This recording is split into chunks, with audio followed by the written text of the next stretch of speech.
The sky above Titan was always orange, painted by thick clouds of methane and frozen mist. Under that strange light, a human rescue team moved carefully across the icy plain. Commander Elias Ward led the group, his visor reflecting the pale glow of Saturn's rings. He was a soldier, but today his mission was not war. It was mercy. Their scanners had picked up a weak life signal from a wrecked alien ship. The war between humans and the Vereen Empire had ended 6 months ago, but pieces of that long, painful conflict still floated through space, broken ships, broken people, and memories that refused to die. "Commander, the signal is strong here," shouted Sergeant Hale. Elias raised a hand.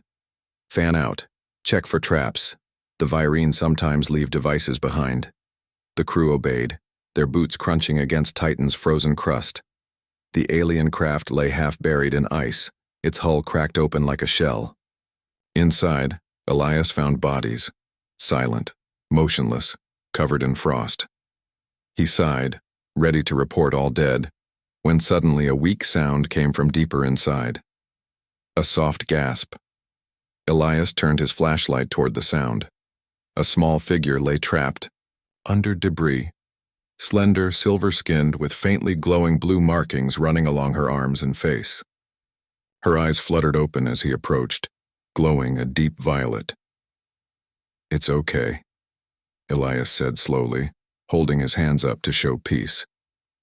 "We're here to help." The alien woman didn't understand his words, but his calm tone reached her. She blinked, tried to move, and winced in pain. "Get the med unit here," Elias ordered. Within minutes, the team freed her from the wreckage. She was badly injured and weak from the cold. They carried her to their shuttle, wrapping her in a heat blanket. As they lifted off, she looked through the window at the stars, her home scattered among them, now gone. The next morning, Elias stood inside the medical wing of Titan Research Base Alpha. The alien woman, now conscious, sat on a bed surrounded by quiet machines. She looked small and fragile in the sterile white room. Dr. Meera Patel ran a scan. "She's stable. Her vitals are close to human ranges, but her body chemistry is complex. Whoever she is, she's lucky you found her in time." Elias crossed his arms. "Any way to talk to her?" Meera shook her head. "Not yet. Her vocal system and neural patterns are very different. We'll need to build a translator AI to bridge the gap. It could take weeks." Elias looked at the alien again. She watched, him with wide eyes, her expression hard to read, maybe fear, maybe confusion. "She's not a prisoner," he said quietly. "Make sure everyone understands that." Meera smiled softly. "I'll remind them. Though not everyone here sees things the way you do, Commander." Elias didn't reply.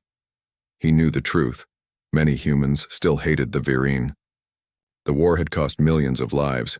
People weren't ready to forgive, especially when faced with someone who looked like the enemy. Days passed. The alien slowly recovered her strength. She was curious, often staring at human tools and machines, trying to understand them. Elias visited every day, bringing her food, water, and warmth packs. At first, she refused everything. She kept to herself, her body tense whenever a human entered the room. But Elias never pushed. He simply sat near her, speaking softly, even though she couldn't understand. "This is Titan," he told her one evening, pointing at a holographic display of Saturn's moons. "You're safe here." She tilted her head, studying the map. Then she pointed at one glowing dot, murmuring something that sounded like, "Vereen." "That's your home?" Elias asked gently. She nodded slowly. Her violet eyes softened for a moment before turning distant, filled with sadness. Elias felt something stir inside him, not pity but respect. She had survived a crash, war, and loss. She wasn't a soldier anymore. She was a survivor. One night, the base alarm suddenly blared. Elias rushed to the security room where Hale stood watching the monitors. "Commander, someone tried to access the alien's medical chamber. Unauthorized ID." Elias frowned. "Who?" "Private Corin. He said he wanted to inspect the alien threat." Elias's jaw tightened. "Threat? She's unarmed and injured. He stormed to the med wing. Inside, the alien woman had backed into a corner, trembling. Private Corin stood near her bed, his weapon half raised. Elias grabbed the man's wrist. "Stand down, soldier." "She's dangerous, sir. You saw what they did to our fleets," Corin shouted. Elias's voice was cold. "That war is over. You don't get to start another one in this room." Corin lowered the weapon reluctantly. Elias signaled security to escort him out. When the room was quiet again, he turned back to the alien. She was still shaking. He removed his helmet slowly and placed it on the floor, a gesture of trust. "No one will hurt you," he said softly. He pressed a button on his chest plate, dimming the room lights to calm her. For a moment, she just stared at him. Then, hesitantly, she touched the side of his helmet, curious. She traced the symbol of Earth forces painted on it. Leah," she tried to speak, struggling to copy the name from his uniform badge. Elias smiled faintly. "Yes, Elias." It was the first time she said a human word. Weeks turned into months. Through patient work, the base's AI translator finally began functioning. Communication was rough at first, half words, broken sentences, but it was enough. Her name was Lyra, a scout and engineer from the Vereen Starfleet. She had been on a peace mission, not an attack, when her ship was caught in a crossfire between factions. Her entire crew had died. "I thought humans, all killers," she said one day through the translator. "But you, not like that." Elias chuckled lightly. "We have our moments, but most of us just want to live in peace." Lyra looked thoughtful. "Peace. Hard word. Hard to trust. My people say humans always fight." "And what do you say now?" he asked. Lyra smiled faintly. "Maybe. Not all fight. Some help." That simple answer warmed him more than any victory ever had. Over time, Lyra began to explore the base under supervision. She learned how humans cooked, laughed, and told stories. Children of scientists drew pictures of her glowing skin and called her the Light Lady. She laughed softly whenever they did. But not everyone approved. Some officers whispered that Elias was becoming too close to the alien. The base commander warned him to maintain distance. "She's not a threat," Elias argued. "She's a bridge. If we treat her right, maybe others will follow." The commander frowned. "You're a soldier, not a diplomat. Don't forget that." But Elias didn't listen. In his heart, he knew that kindness could achieve what weapons never could. One evening, a terrible storm hit Titan. The winds howled across the surface, shaking the entire structure. Power flickered. In the chaos, a nearby containment field failed, releasing toxic gas from the mining zone. Alarms screamed. Crew members scrambled to seal the vents, but one section of the base was still exposed. Lyra's quarters. Without hesitation, Elias ran through the smoke-filled hallways, coughing but pushing forward. He found Lyra trying to open the emergency door. Trapped. He shouted, "Stay back!" and forced the manual override. The door opened just enough for him to pull her out. Together they ran toward the airlock as the corridor behind them filled with poisonous haze. When they finally reached safety, Lyra collapsed, shaking but alive. She looked up at Elias, her eyes full of disbelief. "You save me," she whispered. Elias smiled weakly. "That's what humans do." After the storm, the base returned to normal, but something had changed, not just between them, but among the people. The crew who once feared her now saw Lyra as one of them. She helped repair damaged circuits, worked alongside engineers, and even shared her alien knowledge to improve the base's systems. Elias watched her from a distance one day as she taught a child how to make a glowing crystal light. For the first time in months, he saw her smile without fear. He realized something simple but powerful.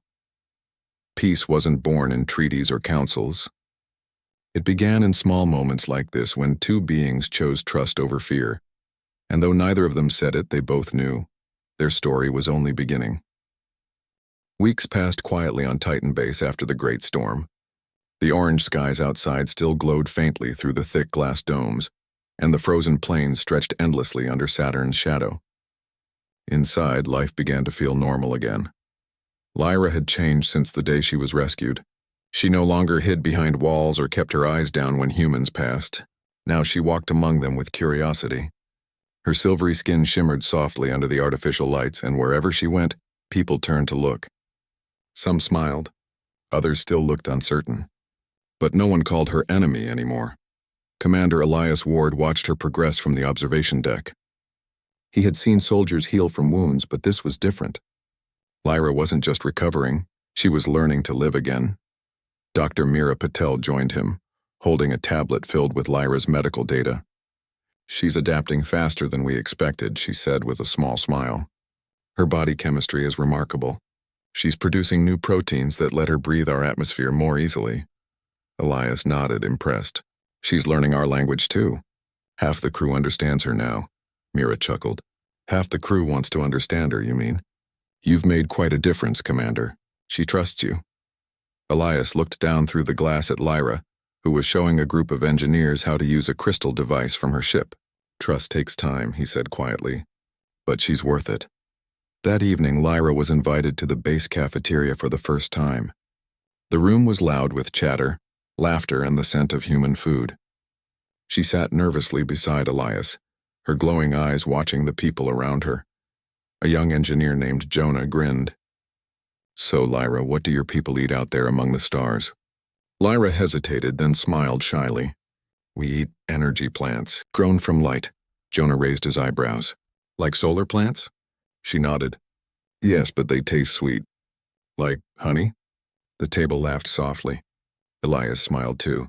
Lyra looked at him, unsure if she had said something funny or wrong. But his warm smile told her she had done well. Later, someone began playing music, an old Earth song, soft and rhythmic. Lyra tilted her head, fascinated. "You make sound for feeling?" she asked. Elias nodded. "It's called music. It helps us remember who we are." Lyra listened quietly, then closed her eyes. Her body shimmered faintly, glowing with pale blue light that pulsed in time with the beat. The humans stared in wonder. "She's dancing," someone whispered. Lyra opened her eyes and smiled. "Music speaks to heart. Even stars know song." In that moment, every human in the room felt a strange warmth. The war, the fear, the memories all faded for a few minutes. They were just people sharing something beautiful. The next day, Elias received a coded message from Earth Command. It was marked confidential. Subject: Virine Survivor Directive. Continued contact with alien subject requires review. Some factions on Earth demand her relocation for security assessment. Prepare for possible transfer within 7 days. Elias read it twice. Transfer? That meant taking Lyra away, to an unknown facility, perhaps even a military one. He clenched his fist. She had finally begun to trust humans. Moving her now would destroy everything. He met with Commander Rourke, the base director. "You can't move her," Elias argued. "She's harmless, and she's been helping us improve our systems." Rourke sighed. "Orders are orders, Elias. Earth wants her evaluated." "They say it's for safety." Elias frowned. "Safety for who?" "We're the only threat she's ever faced." Rourke's expression softened. "I know you care, but don't let emotion cloud your judgment. She's still not one of us." Elias walked out without replying. Deep down, he knew one thing. He would not let Lyra be taken against her will. Meanwhile, Lyra had noticed the tension. Elias was quieter, more serious. One afternoon, she found him sitting alone near the airlock, staring at the distant horizon. "You are worried?" she said softly. Elias looked up and smiled faintly. "You're getting good at reading people." "I learn from you," she said. "You look at stars when you think." "Why?" He hesitated. "Because the stars remind me that we're small, but also not alone." Lyra sat beside him. "My people thought humans were wild, dangerous, but you humans, you are full of heart. Maybe that is strength." He looked at her, surprised by her words. "We try our best. Sometimes that's all we can do." Lyra tilted her head. "Then maybe I try too. To be human." Elias laughed softly. "You don't need to be human. Just be you." Lyra smiled. "Maybe that is same thing." They both fell silent, watching Saturn's rings shine above the orange sky. A few days later, a small cargo ship arrived from Earth. It carried supplies, and someone new. The man who stepped off was Agent Darius Cole, dressed in black uniform armor. His expression was cold and efficient. He met with Elias immediately. "Commander Ward, I'm here for the Vereen subject. Orders from Central Command." Elias crossed his arms. "She's not a subject. Her name is Lyra." Cole's voice remained flat. "Names don't matter. She's a potential source of alien technology. Our analysts need her for research." Elias' tone hardened. "She's not a lab experiment. She's a guest," Cole smirked. "You've grown attached. Dangerous for a soldier." Elias said nothing, but his jaw tightened. When Lyra learned of her transfer, she looked confused. "You send me away?" she asked through the translator. Elias hesitated. "It's not my choice. They think they need to study you." Lyra's expression fell. "Study like animal?" He shook his head quickly. "No, not like that. But they don't understand you yet." She stood slowly, her glowing eyes dimming. "I thought, you understand?" Elias stepped closer. "I do, Lyra. I promise I'll fix this." She looked at him for a long moment, then whispered, "I trust you, Elias. Do not let them take me." That night, the base fell silent. Everyone was asleep except the guards at the docks. Elias couldn't rest. He paced his quarters, torn between duty and conscience. His communicator blinked with messages from command, but he ignored them. Suddenly, the alarm blared again. Unauthorized access detected in the cargo hangar. Elias raced toward it. When he arrived, he saw 2 security bots deactivated and a figure sneaking near the ship, Lyra. She turned as he entered. "I go home," she said, holding a small pack of supplies. "Lyra, wait," Elias said firmly. "It's not safe. You'll never make it." She looked at him, pain in her eyes. "Better die free than be taken again." Elias froze. Her words cut deep. He saw the fear, the memory of what her people had suffered in captivity. Slowly, he lowered his weapon and stepped closer. "I can't let you go alone," he said. Lyra blinked. "You would come with me?" He nodded. "If it's the only way to keep you safe, yes." Before they could move, Agent Cole appeared behind them, weapon drawn. "Going somewhere, Commander?" Elias turned, blocking Lyra behind him. "She's under my protection," Cole sneered. "You're disobeying direct orders." "Maybe some orders don't deserve obedience," Elias said quietly. Cole fired a stun shot.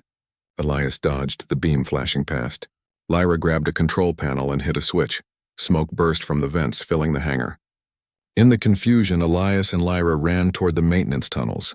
The alarm blared again. "Security breach. Lockdown in progress." They ran through dim corridors, the sound of footsteps echoing behind them. Elias guided her through narrow paths known only to maintenance crews. The air was cold and thin. Lyra's breathing grew heavy. "Where we go?" "To the surface," he said. "There's an old rover in the North Bay. It can reach the ridge before the patrols catch up." When they finally burst outside, the cold of Titan hit them like knives. The wind howled, whipping around them. The stars glowed faintly through the thick haze. Lyra looked up at the sky. "It's beautiful," she whispered. Elias nodded, helping her into the rover. "Let's hope it stays that way." They drove through the frozen plains, the lights of the base shrinking behind them. For the first time since the war, Elias felt something strange: freedom. But as they reached the ridge, an incoming transmission buzzed through the rover's speakers. It was Rourke. "Elias, what are you doing?" "You've crossed the line." "They'll court-martial you for this," Elias replied calmly. "Maybe, but some lines should be crossed." He looked at Lyra, who smiled softly despite the danger. "You risk much for me," she said. "Maybe that's what humans do best," he answered. "Risk everything for what's right." As they disappeared into the icy distance, the stars above Titan seemed brighter than ever, witnesses to a friendship that defied orders, fear, and history. The rover moved slowly across Titan's frozen plain. The wind howled like a ghost through the canyons of ice, and fine snowflakes sparkled under the pale light of Saturn's rings. Inside the small vehicle, Elias, Ward, and Lyra sat in silence. It had been 12 hours since they escaped Titan base. Alarms would still be sounding behind them, soldiers still searching. But here, on the far side of the frozen sea, there was no sign of pursuit, only endless white. Lyra sat quietly beside Elias, her glowing skin dimmed from exhaustion. The soft hum of the rover's engine was the only sound. Finally, she broke the silence. "You Lose everything, she said softly through the translator. Your home, your command. For me, Elias kept his eyes on the horizon. It's not about losing. It's about doing what's right. Lyra looked at him puzzled. Why? Humans fight for power, for land, for pride. You fight for none. Elias smiled faintly. Maybe because I've seen too much fighting. You remind me there's another way. For a long moment, neither spoke. The wind outside calmed and a strange peace filled the air. By the next morning, the rover's power cells were almost empty. They stopped near a cluster of black rocks rising from the ice, an old mining station long abandoned. Elias climbed out, his breath turning to mist in the thin air. We can take shelter here, he said. The door creaked open with effort. Inside, the place was dark and cold, filled with dust and broken equipment. Lyra touched one of the walls, her glowing hands lighting up the room faintly. Old human place? She asked. Yes, Elias said. Used before the war. Maybe we can recharge here. They set up a small heater and shared a meal of ration packs and nutrient gel. Lyra looked at the food with amusement. Humans eat gray paste, she teased. Elias laughed. It's not about taste. It's about survival. Lyra looked at him seriously. You always say that word, survival. But life is more than that. Life is feeling. Her words lingered in the air. Elias stared at the heater's flame, thinking. She was right. Humanity had survived wars, disasters, and emptiness, but had forgotten why it fought to live at all. Later that night, as they rested, Elias's communicator flickered weakly to life. Static filled the cabin, then a faint voice broke through. Elias, come in. This is Titan Base Alpha, urgent. Signal detected from Virene sector? Elias froze. Lyra sat up quickly. My world? She asked. He nodded slowly. It sounds like it. He adjusted the signal, trying to clear it. Distress beacon? Origin point, Virene home system. Coordinates uploaded. Possible survivors requesting help. Then the signal cut off. Lyra's eyes filled with light. They live, she whispered. My people live. Elias hesitated. It's far away, Lyra. Past human territory. If we go there, we can't come back easily. She looked at him with hope shining in her violet eyes. I must go. Even if it means my end, they are my family. Elias took a deep breath. He knew the risks. If Earth Command found them traveling through restricted space, they'd both be labeled traitors. But how could he say no to someone who had lost everything? He finally nodded. Then we'll go. Together. They repaired the mining station's old transmitter and sent a coded message to a nearby cargo port. Using old military contacts, Elias arranged for a transport ship, an unregistered freighter, to pick them up. It would take 2 days to arrive. During that time, they prepared quietly. Lyra taught Elias how to use her people's small crystal tools, devices that could store and project energy. He taught her how to repair human machines. Together they worked in harmony, as if they had always belonged to the same world. At night they would talk softly near the heater. Lyra told stories of her home, a world of silver oceans and glowing forests. She spoke of wind that sang through crystal mountains and skies filled with twin suns. Elias listened in silence, his heart heavy with wonder. It sounds beautiful, he said. Lyra smiled sadly. It was before the war. Now maybe only ashes remain. Elias looked into her eyes. Then let's make sure hope still lives there. She nodded, and for the first time in a long while, she felt peace. 2 days later, the freighter arrived. It was old and rusted, but its pilot, a smuggler named Captain Juno Briggs, was reliable. She eyed them suspiciously as they boarded. You're Elias Ward, right? The runaway commander? She asked with a grin. Elias frowned. Let's just say I'm a man without a base, Juno laughed.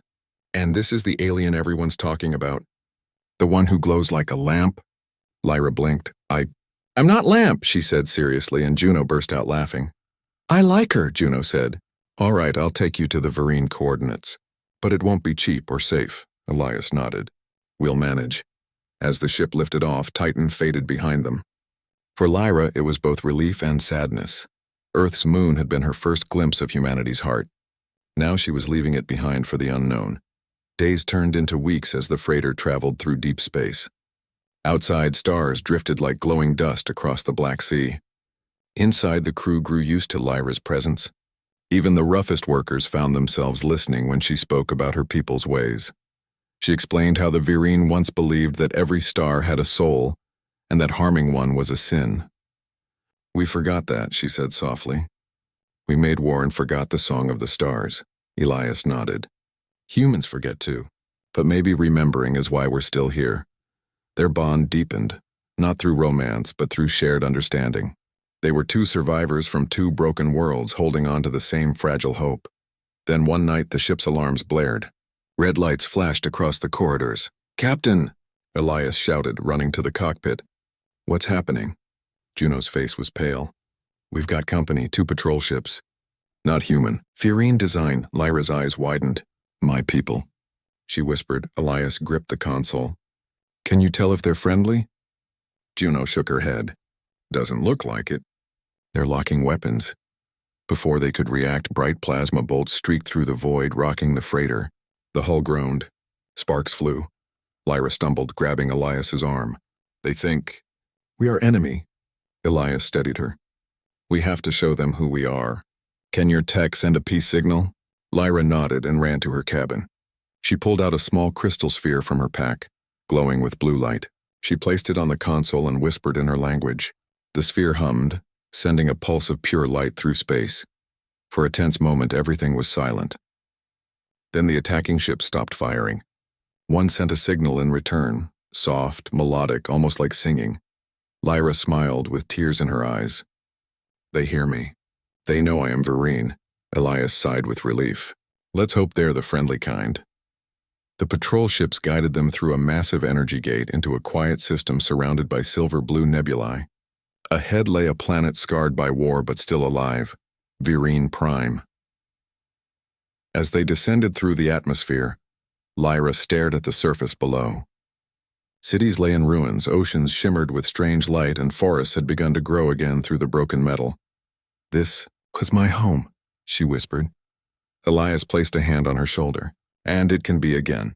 They landed near a settlement built from remnants of old ships. Dozens of Vereen emerged, their eyes glowing in shades of violet and green.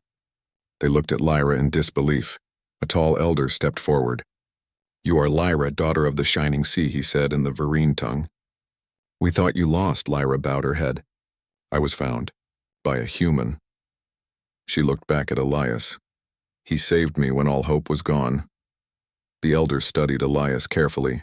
A human saving one of us? Strange times indeed. Elias met his gaze calmly. Maybe strange times are what we need to make peace. The Vereen welcomed them with caution but also curiosity. Lyra spoke to them of what she had learned, of human compassion, their will to protect, and their dream of peace. Many were moved, but not all agreed. A group of warriors still loyal to the old war leaders whispered in the shadows. Humans brought ruin to our world, one hissed. Now one walks among us as a hero? Trouble was brewing again. That night, Lyra and Elias stood on a hill overlooking the glowing ruins of her city. The stars above shimmered through the planet's thin atmosphere. Do you think they will accept peace? Elias asked. Lyra looked at the stars. Some will. Others fear too much. Fear is hard to erase. Elias nodded. Then we'll face it together. Lyra turned to him, her eyes shining faintly. You risk your life for a people not your own. Why? He smiled. Because being human means standing for what's right, even when it's not easy. Lyra thought about his words and realized something powerful. This was the true heart of humanity. Courage not born of power, but of kindness. Far away in the ruins below, the angry warriors gathered in secret. Their leader pointed toward the hill where Elias and Lyra stood. If peace comes, our power ends, he growled. The human dies first. The night wind carried their voices softly through the broken city. Elias and Lyra did not hear them. They stood side by side, watching the twin moons rise above Vereen Prime, 2 lights shining together in the dark just as they did. The twin moons of Vereen Prime cast pale light over the ruins of the city. Lyra and Elias stood on the hill, their shadows stretching across cracked streets below. The planet was scarred by war, yet new green shoots pushed through the broken metal. It was a sign of hope, a world waiting to be rebuilt. Lyra turned to Elias. You stay here. Because of me. You risk much, he smiled softly. I stay because it's the right thing to do, and because you deserve a chance to see your people safe. Her violet eyes glowed faintly. I do not know if they will accept you. They will, he said confidently. Not everyone, but some will see the same thing I do. Humanity is more than fear and violence. We can help and we can learn, she nodded. Together they began their careful descent toward the city. Inside the ruined settlement, the Vereen gathered cautiously. Some were children and elders, curious and cautious. Others were warriors, still suspicious of humans. The tall elder stepped forward. "Lyra," he said, voice steady, "you bring a human with you. We have heard stories." Can we trust him? Lyra took a deep breath. "He saved me when all hope was gone. He risked his life for us, not because he was told to, but because he chose to. That is the heart of humans." Elias stepped forward, bowing slightly in respect. "I am here not to claim power, not to judge, not to take anything from you. I am here to help, to listen, and to protect what you have left." The crowd was silent. Suspicion lingered, but curiosity and wonder grew in equal measure. For the first time in years, hope felt possible. However, not all eyes were on the peaceful gathering. In the shadows, a small group of warriors whispered urgently. "The human must leave," one hissed. "If peace grows, our control ends. We cannot allow him here." Their leader, a tall Vereen with green-tinted eyes, clenched his fists. "We cannot let history repeat. He is a symbol of our enemies. Remove him tonight, or all we built will fall." Lyra overheard them as she walked toward the water's edge, her glowing reflection shimmering on the silver-blue waves. She felt a chill in her heart. "They do not understand," she whispered. "They still see humans as the enemy." Elias put a hand on her shoulder. "Then we show them. Not with weapons, but with courage." Lyra's eyes met his. "Together?" "Together," he replied. That night the rebels struck. They attempted to block the main square, hoping to confront Elias. But as they approached, Lyra stepped forward, her glow bright enough to light the darkness. "Stop," she called in her native tongue, voice strong and commanding. The rebels hesitated, taken aback by her courage and light. Elias stepped beside her. "You see me as a threat," he said calmly. "But I stand with her, not against you. I came here to help, not to harm." "Let us work together," the rebels sneered. One drew a weapon, but before he could act, Lyra raised a hand, her glowing energy forming a protective barrier around them. "It was not meant to hurt, it was meant to show strength and resolve. You must choose," she said. "Fear or trust? Destruction or life?" The warrior hesitated. The words, spoken with such power and sincerity, reached him in a way weapons never could. Slowly he lowered his arm. Others followed. The city fell silent. Then one by one the rebel warriors stepped back. They realized that this human, Elias, had risked everything, not for glory, not for conquest, but for the chance to rebuild what war had broken. The next morning, the elder called a council. Lyra spoke first. "My people were wrong to think all humans are the same. Elias has shown us that compassion is greater than fear. Courage is not in weapons, but in protecting those who cannot protect themselves." The elder nodded. "And you, human, what do you seek?" Elias looked around at the ruined city, the children watching with wide eyes and the elders nodding slowly. "I seek only to help. To show that two worlds can learn from each other. To build peace where it was lost," he turned to Lyra. "And I seek to stand beside her, not as a guardian, but as a friend." Lyra's eyes shone with gratitude. "Then you will always have a place here." The council murmured, some still hesitant, but the seeds of trust were planted. The Vereen slowly began to understand that humans were not all conquerors. They could be allies, protectors, and partners. Over the next few weeks, Elias helped organize reconstruction. He taught the Vereen how to repair broken machines, purify water, and rebuild communication systems. Lyra worked alongside him, translating between humans and Vereen, helping them understand each other's technologies. Children followed her everywhere, fascinated by her glowing skin and the stories she told of stars and planets. Adults began to listen to her accounts of humanity, stories of bravery, kindness, and hope that they had never imagined. The city began to grow green again. Energy lights flickered on. Buildings were repaired, and for the first time in years, laughter echoed across the streets. One day, as they worked, a young Vereen boy approached them. "Why does he stay with you?" he asked Lyra, pointing to Elias. She smiled, her violet eyes gentle. "Because he believes that helping others, even those different from him, is the right thing. That is the heart of humans." The boy nodded slowly, thinking deeply. "Maybe our people can learn that too." Elias laughed softly. "They already are." But life was not without challenges. Some groups still resisted, fearful of humans, unwilling to forget old grudges. Yet Elias and Lyra met every challenge with calm reasoning and courage. They led rescue missions, helped repair habitats, and even negotiated between stubborn factions. Each success, no matter how small, strengthened trust between humans and Vereen. One evening after a long day, Elias and Lyra stood on a hill overlooking the city. The twin moons rose and the first stars of night twinkled above. "You have changed them," Elias said quietly. Lyra looked at the glowing city below. "No, you changed me too. I have learned to trust again." "To hope?" Elias smiled. "And you reminded me why humans fight to survive. Not for power, but for love, and for those who cannot fight for themselves." She looked at him with a soft glow. "Then together we are stronger. Humans and Vereen." He nodded.